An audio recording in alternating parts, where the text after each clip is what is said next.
أعوذ بالله من الشيطان الرجيم. بسم الله الرحمن الرحيم. السلام عليكم ورحمة الله وبركاته. ببركة سورة الفاتحة. أعوذ بالله من الشيطان الرجيم. بسم الله الرحمن الرحيم. الحمد لله رب العالمين الرحمن الرحيم مالك يوم الدين إياك نعبد وإياك نستعين اهدنا الصراط المستقيم صراط الذين أنعمت عليهم غير المغضوب عليهم ولا الضالين آمين. أعوذ بالله من الشيطان الرجيم. بسم الله الرحمن الرحيم. الحمد لله رب العالمين حمدا يوافي نعمه ويكافئ مزيده. يا ربنا لك الحمد كما ينبغي لجلال وجهك الكريم وعظيم سلطانك. اللهم إنا نسألك خير هذا المجلس أوله وآخره وما بعده، ونعوذ بك من شر هذا المجلس أوله وآخره وما بعده، برحمتك يا أرحم الراحمين. وأنت رب العرش العظيم، وأنت رب جنة الفردوس النعيم. يا حي يا قيوم برحمتك نستغيث، وأصلح لنا شؤوننا كلها ولا تكلنا إلى أنفسنا طرفة عين يا رب العالمين. ربنا ظلمنا أنفسنا وإن لم تغفر لنا وترحمنا لنكونن من الخاسرين. ربنا آمنا بما أنزلت واتبعنا الرسول فاكتبنا مع الشاهدين. ربنا آتنا في الدنيا حسنة وفي الآخرة حسنة وقنا عذاب النار وأدخلنا الجنة مع الأبرار يا عزيز يا غفار يا رب العالمين ويا أرحم الراحمين ويا مجيب السائلين ويا رب العرش العظيم. يا حي يا قيوم برحمتك نستغيث، وأصلح لنا شؤوننا كلها ولا تكلنا إلى أنفسنا طرفة عين يا رب العالمين. وصلى الله على سيدنا محمد وعلى آله وصحبه وبارك وسلم. سبحان ربك رب العزة أما يصفون وسلام على المرسلين والحمد لله رب العالمين. تقبل الله منكم. Alhamdulillah. Yang saya hormati Tuan Pengerusi dan yang saya muliakan Tuan-Tuan Imam, Tuan-Tuan Bilal, dan semua jawatan kuasa surau yang hadir, dan tuan-tuan yang dikasihi sekaliannya, dan puan-puan yang juga dikasihi yang sentiasa setia dalam iaitu mengikuti pengajian kita Sakratul Maut ini. Okay. Jadi pada kajian kita ataupun buku kitab kita yang lalu tu, pada muka surat yang kedua tu ada berkaitan dengan di saat-saat kematian iaitu Umar Ibn Al-Khattab. Jadi Umar Ibn Al-Khattab ini tuan-tuan, kematian beliau banyak cerita, ada kisah yang begitu menyayat hati jugalah tuan-tuan. Jadi sementara kitab kita belum sampai lagi, sedang diuruskan, dia dalam proses, maka kita hari ini kita cerita tentang itu, dan juga kita kaitkan dengan kaitan dengan orang yang membunuh Umar Ibn Khattab itu bernama Abu Lu'lu'. Abu Lu'lu' ini adalah berbangsa Parsi. Bangsa Parsi ini yang sekarang ni adalah orang Iran tu, bangsa Iran. Dan orang Parsi ni sekarang ni, orang Iran itu mereka ta'assub dengan iaitu kepahaman Syiah. Itu tuan. Jadi nanti kita sekitar itu akan kita ceritakan dalam pada iaitu pengajian kita pada malam ni. Yang pertama, Umar Ibn Al-Khattab ini tuan-tuan, pada peperangan Al-Qadisiyah, suatu ketika dulu, dia pernah menjadi panglima perang. Panglima perang tuan. Umar ini menjadi panglima perang dalam peperangan Al-Qadisiyah melawan orang Parsi. Orang Parsi. Dulu Iran tu belum ada lagi, Parsi yang ada. Empire yang besar dahulu tuan-tuan perempuan, iaitu dua, Parsi dan Rom. Rom itu sekarang ni yang Turki itulah. Dulu ada Konstantinopel namanya. Konstantinopel tu iaitu yang kita kata sekarang ada Istanbul. Ya, yang menakluki Istanbul itu Muhammad Al-Fatih itu, ya. Jadi sekarang dia menjadi iaitu dalam satu bandar besar di Turki adalah Istanbul. Selain Ankara lah. Ankara itu ibu negara apa ni Turki. Jadi kembali kepada cerita Umar Ibn Khattab ni, tuan-tuan. Pada malam Jumaat, suatu ketika dululah semasa Umar iaitu telah menjadi khalifah. Okay. Sebelum dia menjadi khalifah, dia menjadi panglima perang satu ketika dulu, iaitu peperangan Al-Qadisiyah. Ini kita undur sekejap sebelum dia menjadi khalifah. Jadi panglima perang dalam peperangan menakluki iaitu tentera Parsi. Dalam peperangan itu tentera Islam menang. Jadi orang-orang Parsi ini dapat ditakluki. Salah seorangnya tentera Parsi ini, tuan-tuan perempuan, adalah bernama Abu Lu'lu'. Dia tentera Parsi tu. Cuma dia ni agamanya, dia beragama Majusi, berbangsa Parsi. Boleh tuan-tuan. Kalau angguk-angguk tu tanda okey lah tu kan. Itu dia. Saya kalau yang saya suka tu angguk-angguk tu. Itu saya suka, memang tanda memang faham betul tu. Memang faham betul. Memang tak ada lagi yang lebih faham daripada angguk-angguk tu. Tapi ada satu angguk-angguk tu kita fikir faham, rupanya angguk mengantuk. Rupanya mengantuk pula. Tapi mengantuk ni angguknya lain. Angguk tuan-tuan yang saya tengok tu angguk yang faham tu. Memang lain dia, angguknya lain.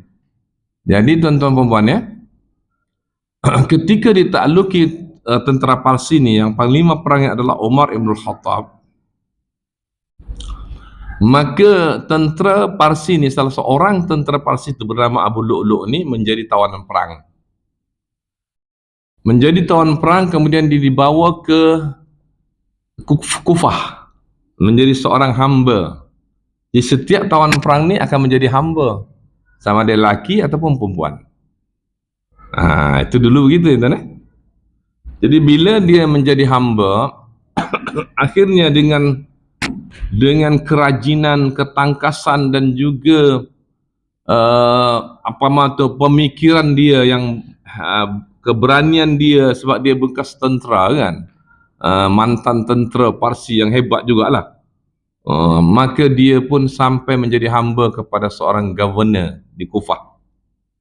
Okey. Dia bekerja sebagai seorang hamba. Lama kelamaan, tuan-tuan, didengarnya Umar Ibn Khattab telah dilantik menjadi khalifah di Madinah Al-Munawwarah. Okey, jadi dia rupanya menaruh satu dendam kepada Umar Ibn Khattab. Karena Umar ni ketika menakluki tentera Parsi sebagai panglima perang. Jadi dia minta kepada Governor Kufah, dalam satu versi kisah yang kita baca, yang dikisahkan oleh dalam kitab kita ni, oleh Dr. Aid Abdullah Al-Qarni. Dan juga saya tambah dengan kisah yang lain, kitab-kitab yang lain, yang mana Dr. Abdullah Al-Qarni ni juga mengkisahkan sebagiannya, dan sebagiannya ada kita tengok dalam kitab-kitab lain, kitab sejarah Islam yang telah dikisahkan oleh ulama-ulama, iaitu pendidikan Islam dan juga sejarah Islam.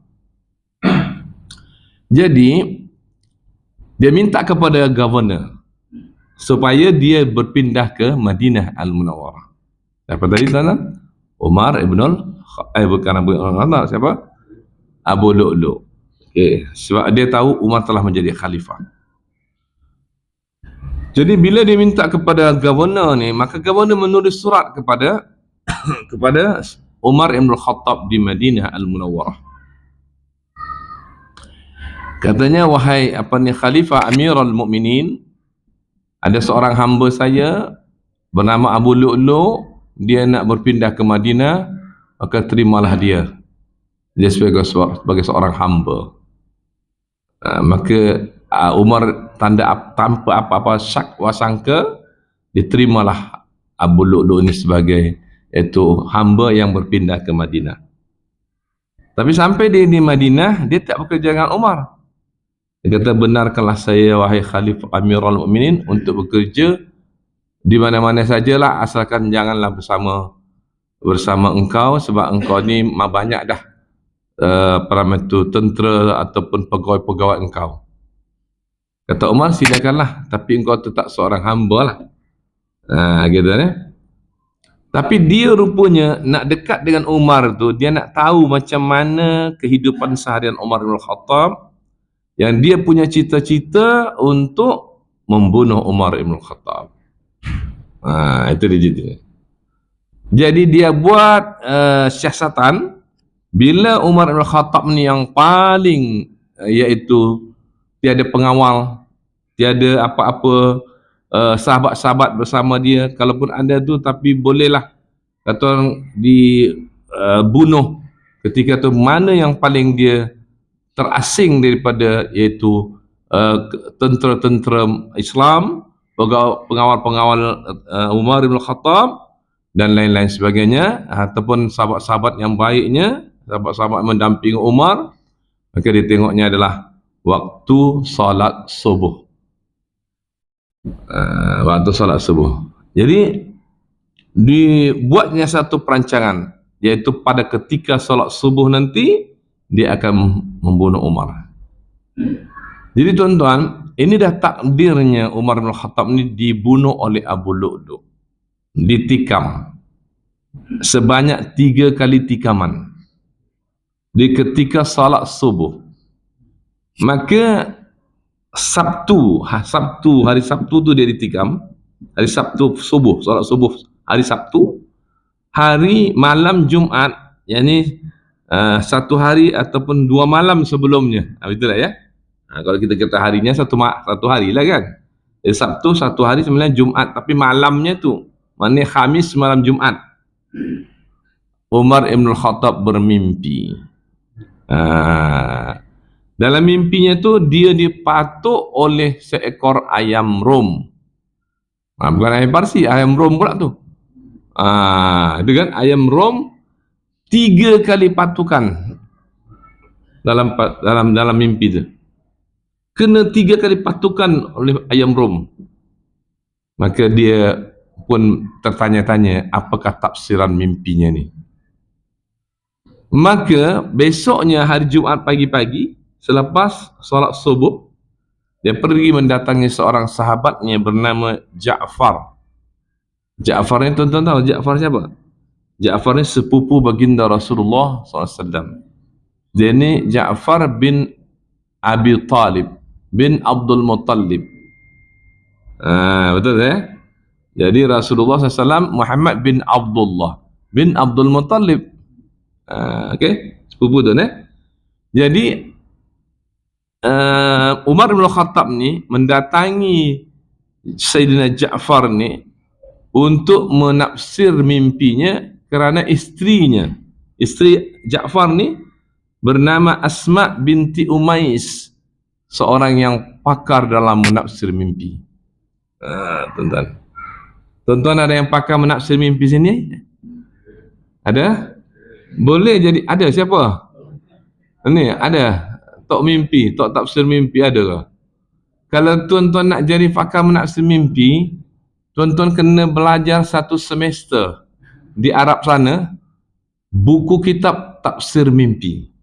Ataupun di sini juga bawa semua buku-buku tafsir mimpi ni, dikumpul semua, baca semua. Dan ada ujiannya. Ada ujiannya, bukan sembarang aja. Sebelum jadi penafsir mimpi kena diuji dulu. Macam hafazan Quran juga, ditasmik dulu. Ada tauliahnya tu. Kalau dapat itu nanti, kalau tuan-tuan pergi ke Arab, ambil itu, kemudian lulus ujian dalam satu semester tu, dibuat ujian lulus, Tuan-tuan boleh buka di depan rumah tuan-tuan, pakar penafsir mimpi. Nanti orang-orang akan datang. Tapi memang setiap mimpi tu ada dia punya tu, ada tafsirannya. Sekarang kalau tuan-tuan nak senang, boleh Google dulu. Boleh Google, tapi yang paling baiknya kitab tafsiran mimpi tu sendiri. So, Google tu kadang-kadang ada campur-campur dah. Ada yang ada bertambah-tambah. Ada yang kadang-kadang mungkin ada betul, ada yang kurang betul. Ini kena kitab yang dikarang oleh pakar ulama penafsir mimpi tu. Itu betul tuan. Belum ada lagi kan di kampung kita ni? Belum kan? Belum ada. Bolehlah menjadi satu pakar penafsir mimpi kau. Nanti saya pun datang insya-Allah. Ada mimpi kan? Tuan-tuan hadirin yang rahmati Allah sekalian. Jadi ketika Umar Ibn Khattab mendatangi Asma binti Umais, isteri kepada Sayyidina Ja'far ni, maka ditafsirlah mimpinya. Katanya, wahai Amirul Mukminin, kalau mengikut apa yang saya telah belajar dan tekuni tentang kitab-kitab tafsir mimpi ni, Amirul Mukminin akan ditikam oleh seseorang yang bukan bangsa Arab sebanyak 3 kali tikaman. Maka Umar pun terkejut juga tu. Itu rupanya tafsirnya. Tapi dia sedih juga. Sebab dalam kitab mengatakan begitu, kitab tafsir mimpi. Maka dia pun hari Jumaat tu, pagi tu kan Jumaat, dia datang ke rumah Sayyidina Ja'far kan. Pada salat Jumaat dia pun berkhutbah Jumaat. Ketika dia berkhutbah Jumaat tu tuan, dia teringat mimpinya yang ditafsir tadi pagi tu. Dia berhenti sekejap, dia sedih dan dia macam nak menangis. Siapalah orang yang nak menikam saya ni? Macam tu. Apalah salah saya dengan dia? Saya seorang yang dah berusaha seadil-adilnya, tetapi ada juga orang yang membenci. Memang begitulah manusia ni kita tuan. Rasulullah bagaimana yang kalau kita kata manusia yang paling sempurna kan, ya kan, yang paling mulia, yang paling adil, yang paling bertakwa, tapi ada juga orang yang mencuba membunuhnya kan, mengepung di rumahnya untuk membunuhnya. Ketika dalam peristiwa penghijrahan baginda Rasulullah sallallahu alaihi wasallam ke Madinah Al-Munawwarah atau ke Yathrib masa itu namanya kan. Jadi tuan-tuan, dia bersedih, dia pun berhenti sekejap, macam dia menangis. Habis berkhutbah, dia pun turun selesai salat. Kemudian ditanya oleh sahabat, ya Amirul Mukminin, mengapa Amirul Mukminin tadi macam sedih dan macam nak menangis ketika sedang membaca khutbah? Maka dikatakannya, saya bermimpi tadi malam dan pagi tadi, mimpi saya ditafsir oleh Asma binti Umais, isteri kepada Ja'far bin Abu Talib. Maka saya sedih, iaitu saya akan dibunuh oleh seseorang yang bukan bangsa Arab, iaitu dia bangsa Parsi. Itu adalah bekas tentera Parsi yang ditakluki, ditawan dalam peperangan Al-Qadisiyah. Seterusnya kisah ini tuan-tuan, maka itu hari Jumaat. Besoknya tu malam Sabtu kan.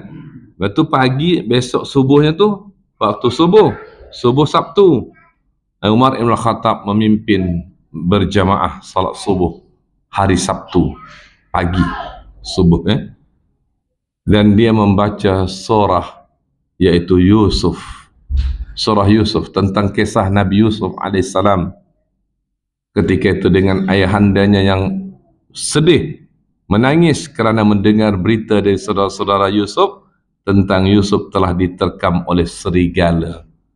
Saudara-saudara Yusuf menzalimi iaitu Nabi Yusuf ini.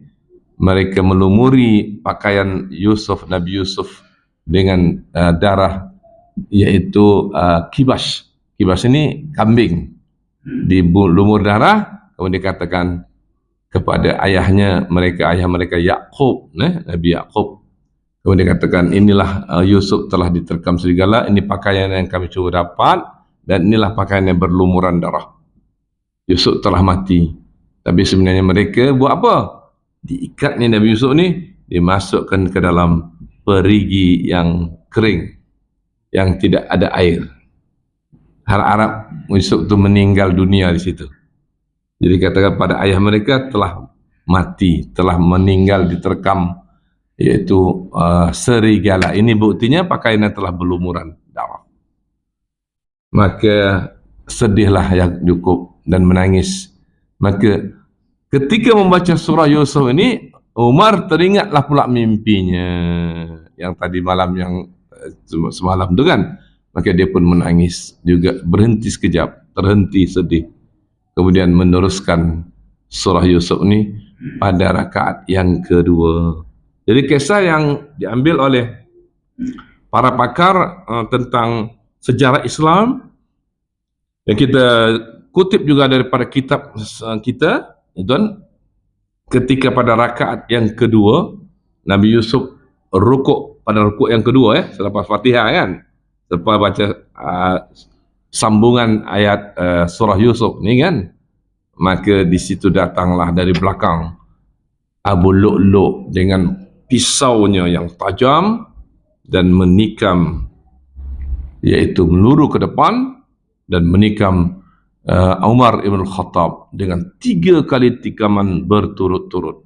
Maka Umar berkata Allahu Akbar, Allahu Akbar, Allahu Akbar. Itu perkataan bagus. Jadi kalau meninggal pun ketika itu Nabi Yusuf, ketika itu berada dalam ucapan Allahu Akbar, Allah. Samalah dengan apa yang dinyatakan oleh baginda Rasulullah SAW, man kana fi akhiri kalamihi la ilaha illallah dakhala al-jannah. Dari dikutip dalam kitab kita. Siapa yang di akhir kalamnya melafazkan la ilaha illallah, maka dia adalah ahli syurga, telah masuk syurga, dakhala al-jannah, telah masuk syurga. Kalau tak sempat la ilaha illallah Muhammadur Rasulullah, la ilaha illallah saja cukup. Kalau tak sempat la ilaha illallah, mungkin dalam keadaan kesakitan tuan-tuan ya, nyawa pun di hujung-hujungnya, nyawa pun dah nak naik ke atas, nak keluar daripada jasadnya, maka kata Allah saja pun cukup tuan. Tapi meninggal dalam ucapan Allah ini ataupun la ilaha illallah ni, maka dia adalah ahli syurga. Orang ini adalah ahli syurga.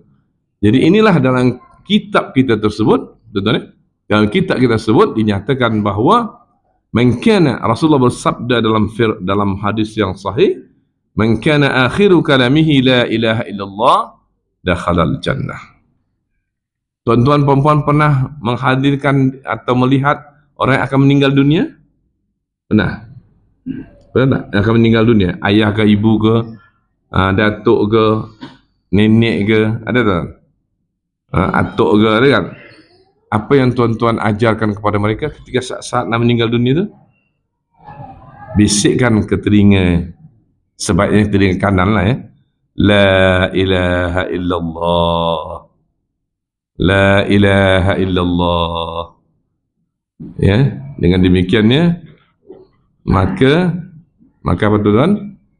La ilaha illallah. Maka apabila dia ikut la ilaha illallah, di saat-saat itu, maka dia dinyatakan meninggal dalam kalimah la ilaha illallah. Ya tuan-tuan, ada ajen ke mana sudah ya? Tak. Jadi untuk itu tuan-tuan, la ilaha illallah ini kalau tak sempat pun Allah. Kalau isteri kita tuan-tuan melahirkan anak, nasa dia meneran dia sebut apa?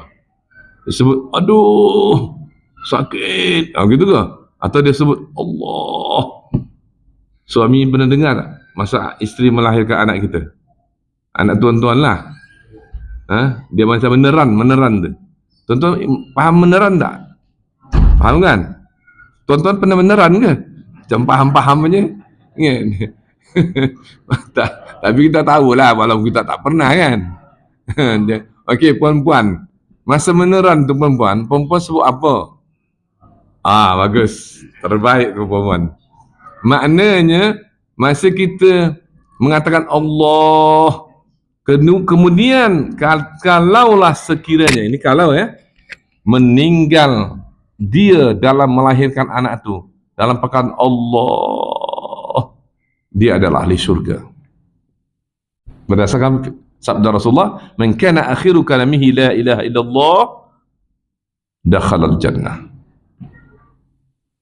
Jadi untuk itu, kalau kita terperanjat mana-mana, terjatuh ke ataupun terpeleset ke, sebut Allah. Allahu Akbar boleh juga. Macam Umar kebanyakan Allahu Akbar. Kalau kita tak dapat Allahu Akbar, asalkan ada Allah tu. Kan? Jadi kita meninggal dalam kalimah Allah, maka kita ahli syurga, tuan-tuan. Jangan sebut, oi mak kau, oi nenek kau. Contohlah kan. Hatta kalau kita sebut, oh my God, hebat ni, orang putih ni, oh my God lah. Itu pun belum tentu lagi tu. My God tu Tuhan, tapi Tuhan tu Tuhan siapa tak tahu kan. Sebut Allah. Ataupun kadang-kadang ada anak-anak kita, kalau dia terpanjang, wow tu pun tak ada apa tu. Wow pun dah gembira, sebut Allah. Allahu Akbar. Begitu tu terbaik. Kembali kepada kisah ni. Berlumuran darah tuan jatuh Umar. Kemudian ada di belakangnya itu bernama Abdurrahman bin Auf, sahabat juga, sahabat Rasulullah. Abdurrahman bin Auf ni seorang pakar perekonomian, perniagaan. Dia kalau pergi masa berhijrah dari Makkah ke Madinah, tuan-tuan, ditawarkan oleh orang-orang Ansar, engkau datang kemari ya Abdurrahman, tak ada isteri, kesian. Saya ada 3 orang isteri, kali nak ceraikan satu, engkau boleh kahwini yang saya ceraikan itu. Tak payah kata. Kalau kita macam mana agak tuan? Isteri muda pula, kawan kita, kawan baik kan, isteri muda, saya nak ceraikan, boleh engkau nikahilah isteri saya yang paling muda, yang tercantik ni, contohnya kan. Tapi ini Abdurrahman bin Auf ni, jangan, tidak, saya cukup maklumkan kepada saya mana pasar, jalan ke pasar Madinah ni di mana. Dia pergi ke pasar, tuan, dia tengok orang menjual, mula-mula sekali jual apa? Unta. Memang sana ada unta kan. Unta ni dijual, maka ada duit modal lah sikit dia modal lah. Belinya satu dua ekor unta, dibawanya balik, dia warnakan tali unta tu dengan daun-daun yang berwarna, yang boleh jadi warna ni kan, warna merah, kan, satu lagi warna apa nak kata orang tu, apalah yang boleh lah, yang menarik lah. Tuan-tuan suka warna apa? Dia pelajari sini, suka warna apa orang ni? Warna oranye, warna kuning, warna merah kan. Dia pelajari, ini orang pasar Madinah ni suka warna apa, tali-tali macam tali begini, tali unta ni kan, dikalakan ya, pergi dijualnya balik dua ni dengan harga sama dengan itu harganya, cuma kerana yang satu tu dia kata ini tak ada color, tali tak ada color, seharga sekian. Yang ini ada colornya, ada warna, harganya sebab warna color ni tambahlah harga sikit, sebab saya usahakan colornya ni, jadi nak pilih yang mana. Orang pilih ada color lah. Betul-betul dia beli color, tu dibelinya lagi tu, dia pergi lagi, dia usaha dia, kreativiti dia, colornya balik, dijualnya balik. Pandai kan dia ni. Hebat dia, ada kreatif. dalam berniaga. Itu orang kreatif dalam berniaga. Itu Abdurrahman Auf. Jadi ceritanya ketika Abdurrahman Auf berada di belakang Umar Ibn Khattab, Umar Ibn Khattab jatuh sebab dia tertikam, dia tak sempat nak mengelak. Sebab si Abu Lu'lu' ni pun begitu pantas menikam ni, pantas sebab dia tu memang bekas tentera. Dia 3 kali Allah Akbar, Allah Akbar, Allah Akbar, tak sempat nak mengelak, tak apa pun. Dia pasrah. So dia sedang rukuk kepada Allah SWT. Arab orang tu kasihan lah, tapi bukan kasihan, bertubi-tubi lagi tikamnya. Kemudian dia ke tepi, rebah. Abdurrahman bin Auf naik ke depan dengan cara yang teratur. Jadi tuan-tuan, kalau suatu ketika nanti imam kita kan masih muda lagi kan, mana tahu kok dia terlepas wuduk ke, mana tahu suatu ketika sakit perut. Contoh lah, kalau muda lagi takkan tumbang ni, tak tumbang, insyaAllah kuat lagi dia ni. Cuma mana tahu terlepas wuduk ni kan, tak berbunyi pula tu, dia pun tak tahu, orang tak tahu, dia je yang tahu. Dia kan ke tepi, dia tak berteruskan, berdosa.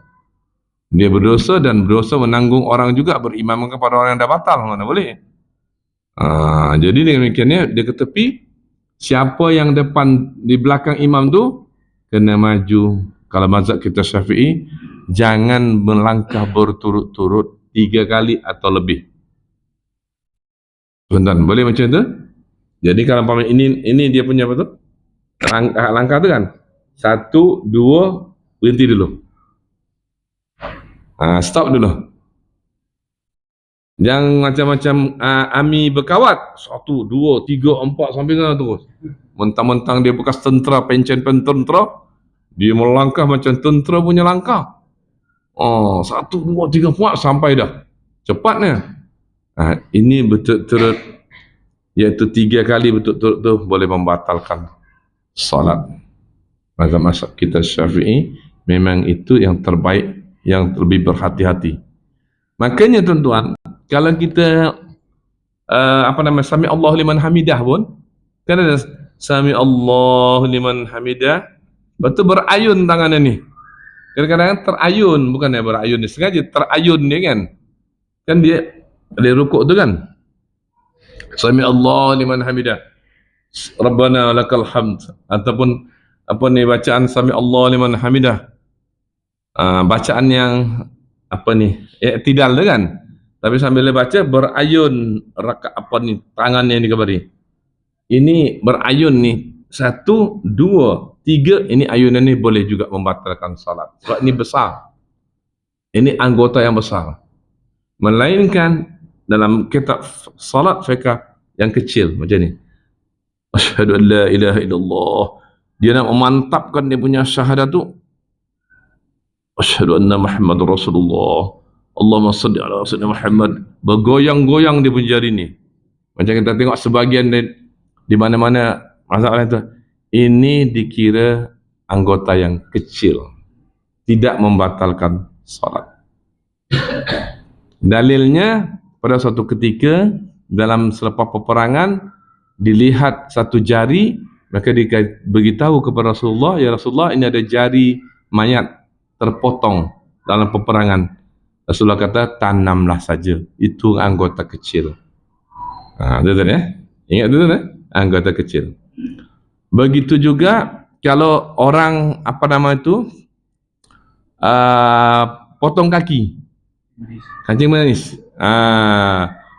Kencing manis kan? Potong di mana potong? Di lutut ke? Kan? Di lutut potong kan? Maka bersihkan lutut tu, bersihkan dengan air, macam dimandikan lah, bungkus dengan elok dengan kain bersih, tanam, tak payah disembayangkan. Sebab itu dia dikira dia terpotong tu sama dengan samanya tu masa selepas dia masih hidup lagi, terpotong daripada kakinya tu, betul kan? Itu dia mana, tapi dibungkuslah, dimandikanlah, dibersihkanlah kata orang dibersihkan, kemudian dibungkus, kemudian ditanam. Itu dalam hukumnya begitulah. tuan-tuan, yang disampaikan, yang mengikut kita apa yang kita ketahui dan yang kita rujuk kepada kitab-kitab fiqh, tuan. Kalau yang tadi tu, mana yang kecil tadi tu, jari tu, maka dinyatakan itu sebagai kecil. Jadi bergeraknya yang kecil ni dalam ibadah salatnya, maka tidaklah membatalkan salat. Okey, tuan-tuan. Tapi kalau dia besar gerakan itu macam ini, tangan ini janganlah. Jangan, tuan, jangan. Maka kembali kepada ini tadi, kalau sekiranya, ini soalan saya lah kepada tuan-tuan, perempuan. Imam itu sedang sujud, terbatal, terkeluar angin lah, tanpa sengaja. Apa yang terjadi, tuan-tuan? Apa yang kena dilaksanakan oleh imam? Sebab orang dah sujud, orang tak tahu. Kalau dia diam-diam dia bangkit, orang sedang sujud, mana orang tahu? Betul tak? Betul tak, tuan? Apa yang nak buat? Kalau dia teruskan sembahyang, dia dah batal, tak boleh, berdosa dia. Apa yang dia buat tu? Subhanallah. Siapa subhanallah? Biasa subhanallah kan makmum kan, subhanallah ni mengingatkan imam. Imam tak tahu. Imam tak tahu kan? Kalau imam tahu, imam yang mengingatkan makmum tak tahu kan? Makmum tak tahu. Kalau makmum ada gerakan imam yang tersilap, subhanallah, makmum kan? So ini dia satu kisah dulu di satu kampung. Dia tak tahu apa nak buat. Dia diam-diam, dia bangkit. Di kampung tu ada tempat tingkap masuk ke, berwuduk keluar tu. Keluar dari tingkap tu, orang surau kampung, keluar dari tingkap tu, dia melompat dari tingkap tu, pergi dia wuduk cepat-cepat. Wuduk cepat-cepat, lepas tu nak masuk balik.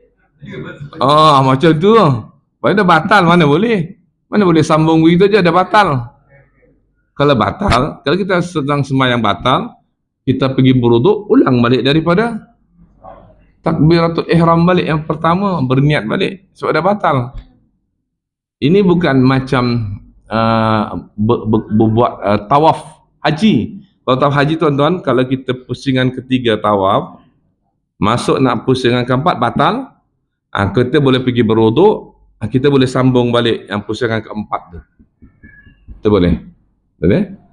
Kalau tawaf di Baitullahil Haram tu kan. Tapi kalau sembahyang dia tak boleh. Sebab sembahyang ini, dia kalau dah batal tengah tu, dia batal semua. Tak boleh diulang masa sujud tu. Walaupun dia batal waktu sujud kan.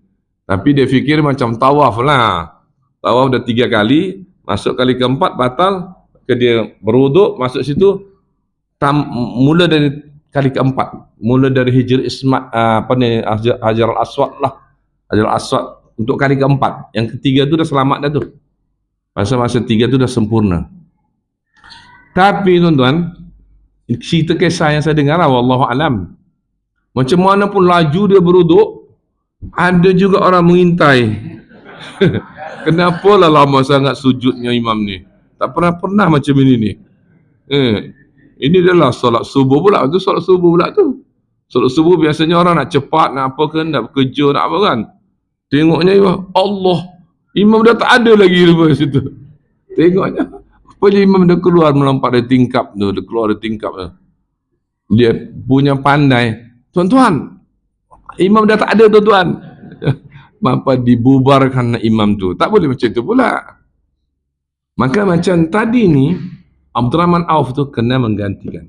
Kalau di belakang tu tadi, kalau katalah tu dia nampak, boleh dia tengok kalau imam tu senyap aja lah. Tapi sebenarnya imam tu tak boleh senyap begitu. Kalau dia batal tadi, dia kena juga Allahu Akbar, tapi niatnya zikir. Bukan niat lagi takbir intiqal dalam salat. Sebab dia dah batal. Sekadar nak menaikkan orang daripada sujud tu, menaikkan sejemaah dari sujud, dia kata Allahu Akbar. Lepas tu dia ketepilah. Dan di belakang itu menggantikan dia. Itu yang betul lah. Bukan dia pergi melompat atas dan tingkap untuk berwuduk sana, ambil wuduk. Macam mana? Jadi yang di belakang tu, kalau dah umpamanya tadi dia imam tu senyap lah, kata dia macam kes tadi, dia boleh tengok imam dah tak ada, dia boleh maju ke depan, merangkak sikit, satu dua, asalkan tumit dia dah lebih daripada tumit orang-orang saf pertama, dah cukup dah tu. Kemudian dia Allahu Akbar, dia boleh menggantikan imam, dan dia mesti menggantikan imam kalau dia di belakang imam. Jadi tuan-tuan yang di belakang imam ini kena hati-hati juga. jangan nanti imam tu batal, dia pun senyap je, macam mana aku nak buat, aku tak pernah belajar, macam mana nak buat ni. Imam dah ke tepi, dia pun diam aja. Kalau sekiranya ada yang di sebelah imam tu faham, boleh juga dia maju tu. Tapi yang di belakang imam tu kena bertanggungjawab. Itu macam co-driver lah. Kan? Jadi cerita yang tadi, Abdurrahman bin Auf maju ke depan meneruskan ibadat salat. Ada orang yang membatalkan salatnya, membatalkan tu sebab nak menangkap Abu Lu'lu'. Tapi Abu Lu'lu' ni tak dapat tangkap. Siapa hampir dia akan tikam dengan pisau tentera, bukan tentera. Itulah ceritanya Umar Ibn Khattab dalam kematiannya. Tuan-tuan, saya kisah sedikit tentang bagaimana replika kubur Abu Lu'lu' ni di Iran, di Kashan namanya. Dibuat satu replika oleh orang Syiah yang fanatik ni. Bahawasanya dikatakan Abu Lu'lu' ni seorang pahlawan yang hebat dan telah membunuh Umar Ibn Khattab. Seorang Syiah yang ekstrim ni memang tak suka dengan Abu Bakar, tak suka dengan Umar Ibn Khattab. Dia orang suka dengan Ali bin Abi Talib aja. Sepatutnya Ali itu menjadi khalifah pertama, bukan Abu Bakar. Lepas tu naik pula Umar, bukan Ali lagi. Lepas tu naik pula Osman, Ali tak juga naik. Itu orang tu tak suka, orang ekstrim yang Syiah ni. Jadi sebenarnya di mana terbunuhnya Abu Lu'lu' ni? Ketika dah dikabarkan khalifah meninggal dunia, maka tentera Islam dan pengawal-pengawal khalifah ni mencari Abu Lu'lu' di Madinah, sehingga pada suatu ketika dapat dikepung Abu Lu'lu' ni, dikepung ada berada atas informasi yang dimaklumi dan diketahui oleh tentera-tentera Islam ni, tentera khalifah. Maka dia ada satu rumah, dikepung rumah tu, diberi dia ingatan supaya keluar menyerahkan diri. Dia tidak mahu keluar, Abu Lu'lu' ni. Padahal mereka tahu dia ada di luar, ada di dalam. Maka pengawal-pengawal khalifah pun masuk menyerbu Abu Lu'lu' ni. Tapi ketika masuk tentera-tentera khalifah ni menyerbu dan nak menangkap Abu Lu'lu' ni, dia telah membunuh dirinya. Dia beragama Majusi, berbangsa Parsi, Abu Lu'lu'. Tuan-tuan, agama Majusi ni dia menyembah api. Dia bukan orang Islam, dan juga dia ni memang adalah orang yang menaruh dendam dengan Umar bin Khattab, berbangsa Parsi. Jadi ketika diketahui oleh orang Syiah ketika itu bahawa Abu Lu'lu' telah meninggal di Madinah, membunuh dirinya, maka dibuat replikanya, kuburnya di Kashan di Iran, sebagai menghormati dia seorang pahlawan yang berani, telah dapat membunuh itu khalifah yang kedua, Umar bin Khattab. Itulah salah satu Syiah yang ekstrim ni, tuan-tuan. Sebenarnya dulunya, pada mula-mula ketika Syiah ni pengikut-pengikut Ali ni adalah Syiah yang awal-awal ni, tak ada masalah dulu, tuan-tuan. Sampai kepada imam-imam mereka tu, imam Syiah yang ke-1, 2 sampai ke imam ke-12 tu, tak ada masalah. Dia masih lagi katanya dalam kisah tu, kalau kita baca, masih ada keselarian dengan ahli sunnah wal jamaah sebelum mereka jadi ekstrim. Tapi bila menjadi ekstrim tu, mereka mula membantah ataupun menyanggah beberapa ajaran-ajaran yang dinyatakan daripada ajaran Al-Quran dan Sunnah yang mengikut ahli sunnah wal jamaah. Mereka mula membantah dan mula mengadakan, contohnya kalau kita pergi ke Iran, tuan-tuan, Teheran ya. Tuan-tuan pergi Teheran, ada yang dah pergi ya kali ya. Tengok di sana mereka Zuhur Asar mereka jamak sekali. Setiap hari mereka jamak. Zuhur Asar. Dia kata sebabnya memang jamak ni boleh dalam keadaan masyaqqah, kesusahan. Rasulullah dulu dalam suatu situasi perang, walaupun tidak sedang bermusafir, Rasulullah menjamak.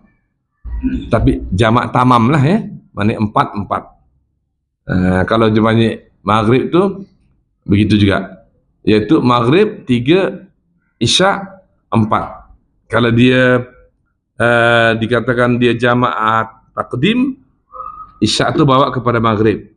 Jadi salat maghrib dulu, jamak takdim kan. Saja aku salat fardu maghrib 3 rakaat dan ku jamakkan isyak kepada maghrib lillahi ta'ala ya. Lepas itu bangkit qamat, lepas tu sembahyang isyak pula. Pada waktu maghrib tu sembahyang isyak. Hari-hari dia buat itu di Teheran, di masjidnya. Jadi tuan-tuan pergi sana. Kemudian isyak pula dia, saja aku salat fardu isyak 4 rakaat ku jamakkan ke maghrib. Lepas solat isyak 4 rakaat, pada waktu maghrib dia kerjakan, dia jamak ke maghrib kan, dia kumpul kepada maghrib, lepas tu selesai bersurai, tak payah tunggu waktu isyak. Tak adalah kuliah maghrib kalau itu ya. Kan, lepas maghrib balik, sebab dia isyak dah jamak kepada maghrib, jamak takdim. Walaupun dalam keadaan biasa dia buat macam tu. Sedang Masjidil Haram pun tak buat macam tu dah ya. Masjid Nabawi ada buat macam tu, mana ada. Itu bukan dalam masyaqqah namanya. Masyaqqah tu betul-betul masyaqqah. Seperti kata ulama kita ahli sunnah wal jamaah juga, kalau dalam banjir besar kan, kita menguruskan banjir, itu boleh jamak. Kita nak angkat barang-barang lagi apa semua kan, boleh jamak ya, karena ni waktu zuhur umpamanya, banjir sedang melanda, kita nak angkat barang-barang lagi, boleh kita kata ku jamak zuhur nanti kepada asar, kita selamatkan barang-barang kita di banjir. Itu masyaqqah. Malahan ada di antara Asy-Syafi'iyah, pengikut Syafi'i, yang boleh kita juga pegang sedikit kalau tuan-tuan terlantar di hospital. Memang susah nak, kalau setiap waktu nak sembahyang itu susah. Sedang kita berwuduk pun bertayamum. Kan bertayamum. Kalau saat tu memang kadang-kadang sedar, kadang tak sedar. Bila sedar tu zuhur tu, tak apalah, jamak sekali asar kepada zuhur. Kerana masa itu keadaannya memang kritikal. Kalau takut-takut, kalau kita tak jamak itu, terlepas asar tu nanti. Contoh kan? Ataupun dalam kritikal itu, dia tak sedar. Memang tak nak bangkit macam mana? Memang kritikal kan? Tiba-tiba sedar dah. Dia nak dekat masuk asar. Maka dia boleh kata, ku jamaklah zuhur ni kepada asar. Dia pun tak ada daya nak bangkit, tak ada daya nak itu kan? Boleh. Itu kritikal namanya. Boleh tuan-tuan. Dalam mazhab kita Asy-Syafi'iyah. Tapi kalau macam ini sekarang ni, boleh kita jamak sekarang ni. Kita tak kritikal lagi kan tuan. Tapi kalau masyaqqah tu boleh. Tapi di Teheran tuan-tuan, tiap-tiap hari dia orang jamak. Satu lagi yang dia orang boleh membantah, iaitu kahwin kontrak. Apa tahu kontrak? Dulu memang di awal-awal Islam boleh kontrak ni dibenarkan. Lepas tu dimansuhkan oleh Allah dan Rasulnya kerana situasinya dah berlainan. Dulu kan seperti peperangan. Pergi ke Mesir, berperang situ, memantapkan situ, maka duduk situ. Dan daripada Mesir naik pula ke atas ke Maghribi. Kan ke atas Mesir tu kan Maghribi ya. Dalam bahasa kita orang putih Maghribi ni Morocco. Duduk situ, dimantapkan keimanan orang-orang Morocco yang baru masuk Islam, alam ni semua. Lepas tu naik pula menyeberang Selat Gibraltar, naik ke Andalusia. Itu tak apalah situasi macam tu. Tapi dia tetap bertanggungjawab. Untuk anak-anak yang lahir ke dia tanggungjawab. Nah, tapi memang adalah kahwin itu kontrak. Sebab kalau tak kontrak nanti teraniaya perempuan itu ditinggalkan, tak boleh dikahwini oleh lelaki lain kan. Tapi sekarang mana ada lagi macam itu situasinya. Tapi masih diamalkan oleh orang Syiah. Itu yang tak boleh itu sebenarnya. Yang sudah dimansuhkan tidak boleh lagi diamalkan. Betul ya? Jadi tuan-tuan hadirin rahmati Allah sekalian ya. Saya akan ambil masa dalam 3-4 minit aja lagi. Yang risau tuan ya? Yang risau. Minum tetap ada insya-Allah. Satu baik di sini minum ada je saya tengok. Insya-Allah lah.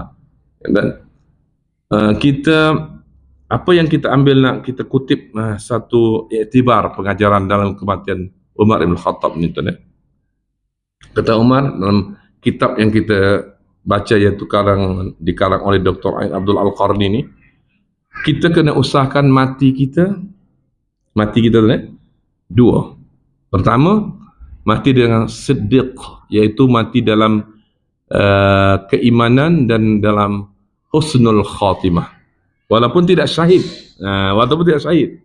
Sebab syahid ini ada 3 pula. Syahid dunia akhirat, itu dalam memerangi orang-orang kafir. Itu masa seorang Palestin tu, dia memang berani tu dan dia takut mati. Sebab dia tahu dia akan mati syahid dunia akhirat. Syurga balasannya. Yaman tu kan, dia tak takut tu. Walaupun kena bom dengan Amerika dan British kan baru ni kan. Dia takut. Sebab dia melawan tu, dia akan mati syahid. Dia berani dia tu.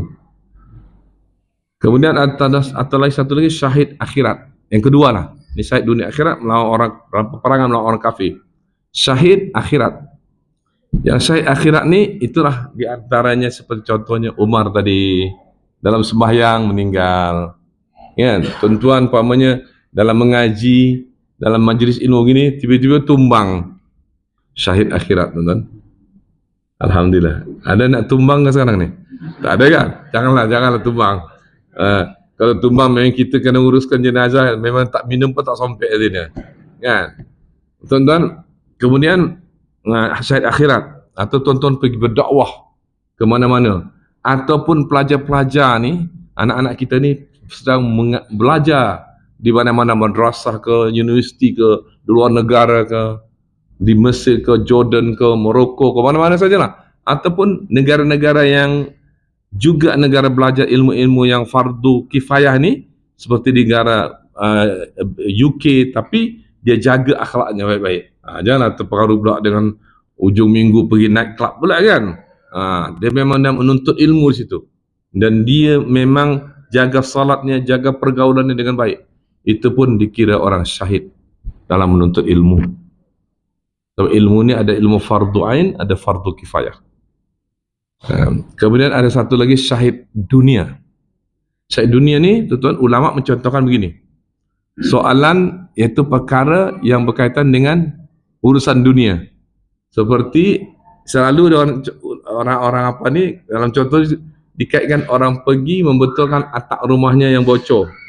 Dia pergi panjat, kemudian bila panjat atap tu, dia nak betulkan atap tu, tiba-tiba terpeleset jatuh, tiba-tiba meninggal jatuh.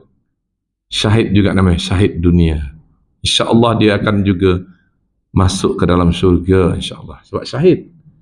Tapi kalau orang pencuri pergi atap rumah orang, bukan membetulkan atap, dia nak masuk daripada loteng, masuk daripada atas, masuk pintu, tak boleh masuk dari atas.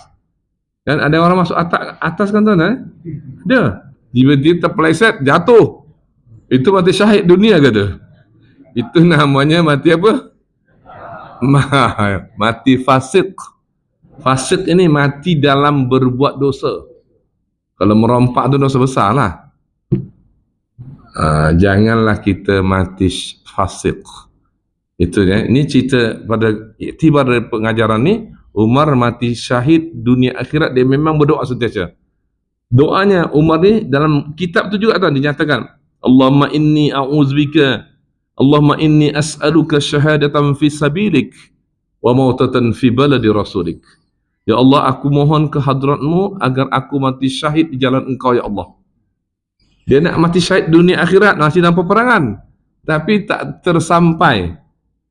Sebab memang Umar handal orang ni kan. Berperang memang handal. Dari mudanya memang hebat. Wrestlingnya memang selalu menang aja. Handal. Badannya pun sasa, tegap dan memang hebat Umar ni. Dia memang handal dalam berperang. Tapi dia tak mati syahid dalam peperangan, dia mati syahid dalam waktu salat. Maknanya mati syahid akhirat. Kalau tuan-tuan solat subuh atau solat apa berjamaah, tiba-tiba sampai ajal meninggal situ, alhamdulillah syahid akhirat. Baru-baru ini ada satu tengok, saya tengok video, tapi di mana? Indonesia ke mana? Solat subuh mana kan ya? Sujud tu tak bangkit-bangkit lagi. Kan tuan eh? Orang yang di belakang tu pun ngintai. Kan? Betul orang belakang tu maju ke depan. Tapi maju yang ke depan tu saya tengok maju betul turut ya. Tapi maju dia melangkah tu kena tertib 1 2 stop dulu. Kalau tak sampai ke situ, kalau nak sampai sangat tempat imam pun stop dulu. Kemudian 1 2 sampai tempat imam. Okey. Kalau tak sampai sangat pun tak mengapa, asalkan tumit orang yang saf pertama tu tumit dia lebih daripada tumit orang saf pertama, dah cukup dah. Dah cukup dah. Kemudian kalau dia nak perlu mic tu, orang yang batal tu ambillah mic tu, lekatkanlah di baju atau baju Melayu ataupun jubah orang tu. Imam yang apa ni, yang mengganti, janganlah pula mari mic tu kat sini dia buat sendiri, lepas tu dia mengganti.